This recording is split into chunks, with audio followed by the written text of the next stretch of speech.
Senhor presidente, doutor Roberto Rodrigues, doutor Toninho, senhores e senhoras, procuradores, procuradoras, muito boa noite a todos. Quero dizer que é um imenso prazer estar aqui nessa ilha de Taparica abençoada e falando para os senhores e senhoras hoje.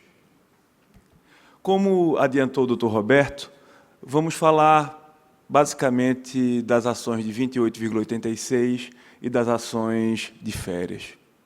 No que diz respeito às ações de 28,86, das execuções de 28,86, temos excelentes notícias.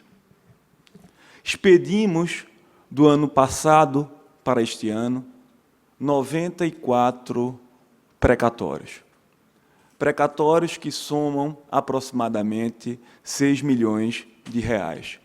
Já 42 precatórios para pagamento ainda este ano e 52 precatórios para pagamentos no próximo ano, até o final do próximo ano. Lembrando que esses precatórios que foram expedidos agora em 2015 para pagamento no próximo ano, já tem inclusos neles, inclusive, precatórios definitivos. E temos um compromisso aqui, senhoras e senhores, de aumentar em muito esse número de precatórios expedidos até junho de 2016, para que uma grande parte dos nossos filiados eles possam efetivamente receber os 28,86. Pois bem, feito esse relato sobre os 28,86, eu queria abordar as duas principais ações de férias de 60 dias. A começar pela ação que tramita no TRF da primeira região, do grupo de filiados de 2000.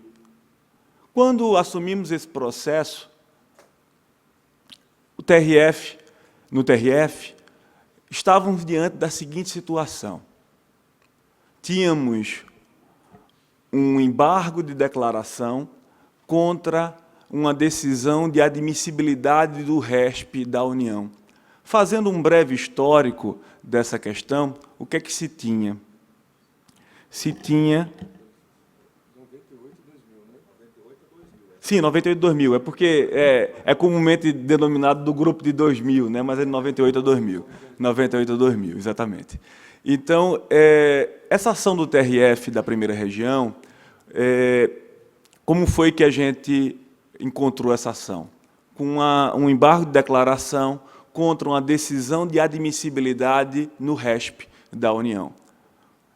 Houve o acórdão do TRF que concedeu as férias de 60 dias, fazendo um breve histórico, concedeu as férias de 60 dias. A União, ela fez carga do processo. Fez carga do processo e constava lá uma retificação de acórdão. E ela, quando saiu do despacho, tinha lá um despacho para que intimasse a União sobre essa retificação de acórdão. A União foi intimada dessa retificação de acórdão, um erro material, e não tomou nenhuma medida. 30 dias após a carga desse processo, vai lá e havia embargos de declaração. E pasmem, senhores e senhoras, vem com o argumento de que esses embargos, mesmo interpostos 30 dias depois da carga desse processo, seriam tempestivos, porque ela teria sido intimada apenas do último acórdão, da correção do acórdão, e não do acórdão encartado imediatamente anterior ao processo. Eu fui até o site do Planalto para ver se tinha alguma alteração no CPC, nesse sentido, de tão absurda que era a alegação da União de tomar conhecimento, tomar ciência dos acórdãos por tiras, né? Então, eu fiz carga da inteireza do processo e tomei ciência somente do acórdão que estavam das folhas 580 a 585, por exemplo, e não dos outros atos que tinham sido proferidos anteriormente. Pois bem, houve decisão do TRF negando provimento aos embargos de declaração. Entretanto, o Simprofaz, à época, ingressou com outros embargos de declaração, para que fosse consignado no acórdão que havia o não conhecimento desses embargos e não seu desprovimento, porque eles eram intempestivos. Então, o que havia era a necessidade de declaração de não conhecimento daqueles embargos. Pois bem, foi reconhecido esse não conhecimento dos embargos, foi consignado isso no acórdão. A União aviou RE e RESP contra essas decisões. RE e RESP, absolutamente intempestivos. Pois bem, o então vice-presidente do TRF, ele negou seguimento ao RE por entender que o acórdão estava em consonância com a jurisprudência do STF e deu seguimento ao RESP. O patrono que nos antecedeu ingressou com embargo de declaração quanto ao recebimento do RESP, e para que fosse consignada a intempestividade. Entretanto, na decisão que recebeu o RE, havia consignado o vice-presidente que aquele RE seria tempestivo, o que não era.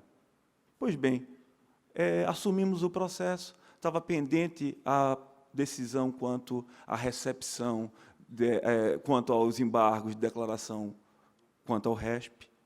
Despachamos com a vice-presidente, na realidade, ela sucedeu o Daniel Pá Ribeiro, que era o vice-presidente anterior.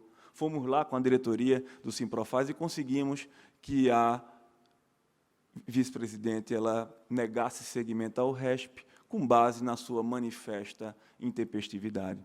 Pois bem, ainda persistia um RE que tinha sido declarado tempestivo. Havíamos novos embargos.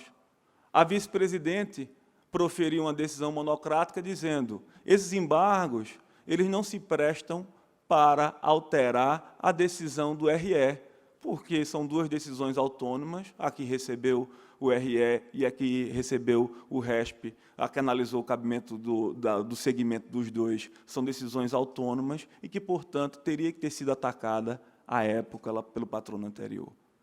Mas o que é que a gente trouxe? Não obstante a excelentíssima vice-presidente estivesse correta quanto a esse ponto, do ponto de vista processual, consignamos que a tempestividade ela é uma questão de ordem pública, cognoscível a qualquer momento e instância, e que poderia ser conhecida, inclusive, de ofício por Sua Excelência. Fomos lá por duas oportunidades, com o presidente Aquiles, com o doutor Roberto, com outros filiados, para consignar à vice-presidente que seria uma situação verdadeiramente paradoxal. Um RE interposto da mesma decisão que o RESP, cujo prazo é idêntico, um sendo tempestivo e o outro intempestivo. Seria uma situação paradoxal. E, felizmente, conseguimos que a vice-presidente ela proferisse despacho, também consignando que o RE da União é intempestivo. A União aviou agravo regimental dessa decisão, nos antecipamos à publicação, fizemos contraminuta a esse agravo regimental e já despachamos novamente no gabinete para que seja desprovido esse agravo regimental da União.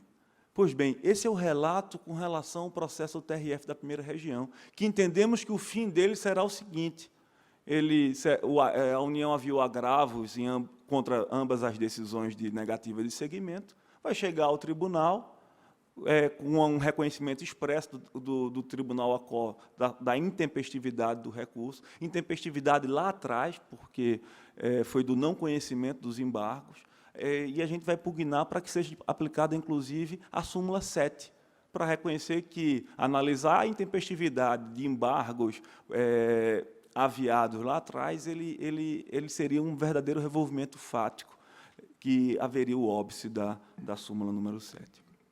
Pois bem, feito o relato com relação ao processo do TRF da primeira região, temos o processo do Supremo.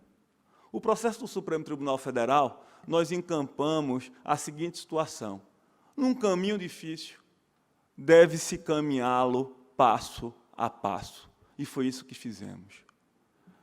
A decisão do ainda então ministro Hélio Qualha, do saudoso ministro Hélio Qualha, de 2006, estava obstada por reclamação aviada pela União, que o relator era o ministro Joaquim Barbosa, O ministro Joaquim Barbosa, ele proferiu decisão suspendendo os efeitos da decisão do ministro Hélio Coalha, que mandava pagar os valores pretéritos das férias usurpadas dos procuradores da Fazenda e mandava implantar as férias futuras. Conseguimos, no TRF, por 10 votos contra 1 do ministro Joaquim Barbosa, que então já estava aposentado, conseguimos reverter o voto do ministro Joaquim Barbosa e, por 10 votos, foi negado o provimento à reclamação. Então, estava restabelecida a decisão do STJ. Entretanto, como o caminho realmente era difícil, nos deparamos ainda e tínhamos que vencer um outro obstáculo. O ministro Joaquim Barbosa, além dessa pérola deixada quando da decisão da reclamação, ele ainda tinha consignado que o nosso processo seria idêntico ao processo do RE, que discutia as férias de 60 dias dos procuradores federais. Foi isso que consignou Sua Excelência, o ministro Joaquim Barbosa, à época. E o que é que fizemos? Ingressamos como amicus curiae no RE, que discutia as férias de 60 dias dos procuradores federais, e, não obstante, reconhecendo que eles teriam direito às férias de 60 dias também, mas trazendo o seguinte, que havia uma diferença crucial entre o caso dos procuradores federais e o caso dos procuradores da Fazenda Nacional. Os diplomas legais, eles eram absolutamente distintos. E o diploma legal atinente ao caso, o Decreto-Lei 147, ele estava em vigor e ainda está em vigor, e a União, nem que de sorlaio, tentou revogá-lo. Nem que de sorlaio tentou revogá-lo. Porque a lei de 97, ela fez referência expressa aos dispositivos referentes a outras carreiras. Mas, com relação ao decreto, lei número 147, ela nem que de sorlaio trouxe qualquer informação. E nem se vem a União a dizer que se tratava de um dispositivo de revogação de disposições em contrário. Pelo contrário, o artigo 18 da lei que buscou revogar é um dos mais extensos dispositivos de revogação. Trouxe inúmeros dispositivos em que revogava expressamente. E, se quisesse fazê-lo com relação ao Decreto-Lei 147, estaria lá consignado. Estaria lá consignado. Pois bem, inaugurada essa questão, fizemos sustentação oral perante o Supremo, despachamos com todos os ministros que conseguimos audiências em todos os gabinetes, sem qualquer exceção, e conseguimos que a ministra Carmen Lúcia, de forma expressa, consignasse que aquele RE não dizia respeito aos procuradores da Fazenda Nacional e que os procuradores da Fazenda Nacional não poderiam ser afetados pela decisão naquele recurso.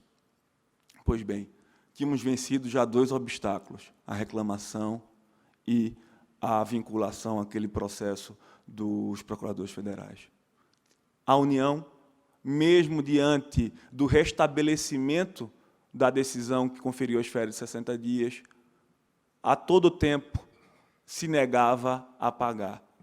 Tramitavam a força executória a passos de lesma perante a administração, em total e manifesta vontade de descumprimento daquela decisão. Postulamos por diversas vezes no STF para que ordenasse a administração que implantasse de imediato. Depois de várias tratativas perante o STF, de várias tratativas perante a administração, enfim, conseguimos que fossem pagos fossem implantadas as primeiras férias. Mas, antes disso, quando transitou em julgado a reclamação, veio a União com mais uma pérola, ingressou com a cautelar pedindo a suspensão dos efeitos do RE. Em ato contínuo, preparamos petição, fomos despachar no gabinete e conseguimos que Sua Excelência, o ministro Luiz Roberto Barroso, negasse seguimento a essa cautelar. Após a negativa dessa cautelar, é que o nosso pedido, o nosso pleito de implantação das férias começou a andar, talvez a passos de tartaruga, mas não mais de lesma, e até que, enfim, foram implantadas as férias. Mas o que aconteceu? O ministro Luiz Roberto Barroso, não se sabe por que motivo, ele simplesmente negou tudo que tinha posto na decisão anterior. Na realidade, os argumentos da União, que já eram requentados, os argumentos mais insulsos possíveis, já requentados da ação, da reclamação, foram trazidos novamente a cautelar, já tinham sido rechaçados quando da negativa de seguimento e foram acolhidos de forma contrária aos procuradores da Fazenda Nacional. Aí sim, a União cumpriu aquela decisão na velocidade da luz. De imediato, ordenou a interrupção dos pagamentos e veio, no mês seguinte, buscar a devolução. E aí, mais uma vez, veio o sindicato de forma enérgica, ingressamos com mandado de segurança, fomos despachar com Sua Excelência a juíza para quem foi distribuído o processo, e ela determinou que a União, se tivesse feito desconto, que devolvesse os valores de forma imediata, na verdade, de forma imediata não, mas em 72 horas, sob pena de multa pessoal e sob pena também de envio do processo para o Ministério Público Federal para apuração de eventual crime de prevaricação ou de desobediência. Conseguimos que boa parte dos procuradores já recebessem de volta os valores que foram descontados indevidamente pela administração. Voltando ao mérito do RE, Sua Excelência, o ministro Luiz Roberto Barroso, ele adiantou, ou no nosso sentimento, adiantou qual vai ser ou qual seria a linha de raciocínio dele no eventual julgamento ou no julgamento do RE. Porque uma questão é cristalina. O Decreto-Lei 147, ele está em vigor. E nenhuma lei sequer tentou revogá-lo. Então, ele está em vigor. Então, o que é que ele trouxe? Ele disse, não, a gente vai analisar nesse RE se ele está em vigor ou não. Está. E aí inaugurou um tema.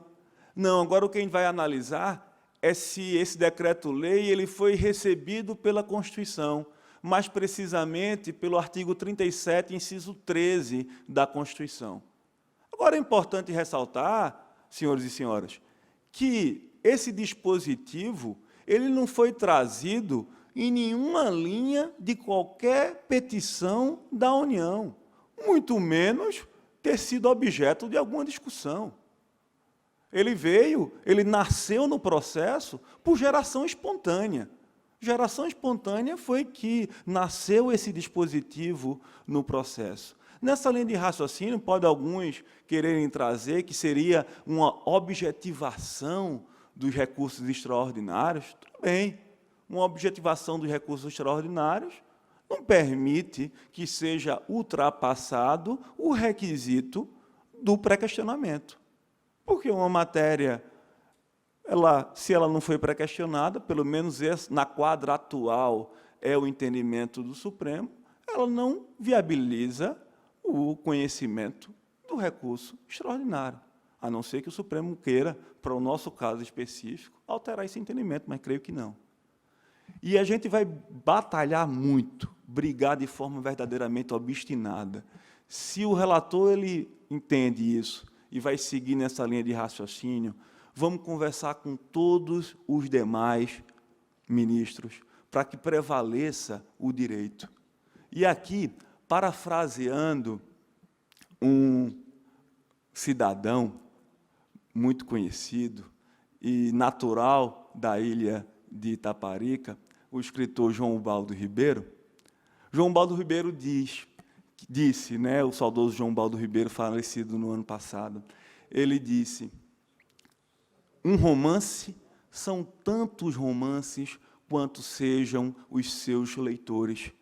E a gente fazendo um paralelo, uma lei ela vai ser tantas leis quanto forem os seus intérpretes.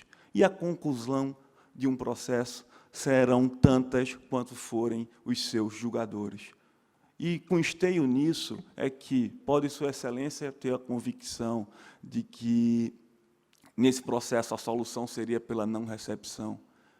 Mas vamos estar acampados verdadeiramente no STF para garantir que esse não seja o entendimento que venha a prevalecer. Esse é um outro compromisso pessoal nosso aqui com todos os senhores e todas as senhoras, por uma questão de justiça, porque a administração ela poderia revogar o dispositivo que concede as férias de 60 dias, mas não revogou. Não revogou.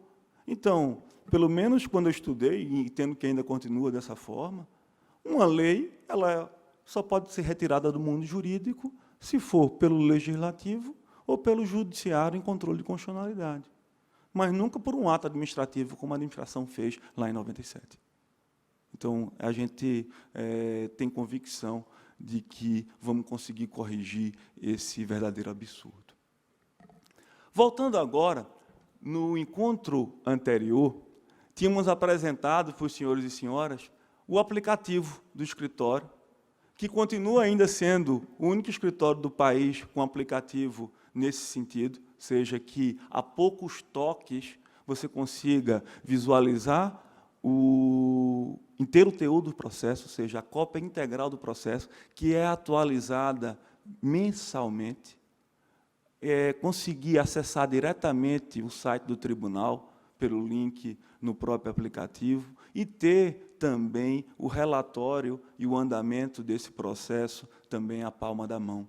E aí, somente alguns números, senhores e senhoras. O aplicativo ele tem uma média, somente para o caso dos procuradores da Fazenda, tem uma média de acesso de 2.000 acessos por mês.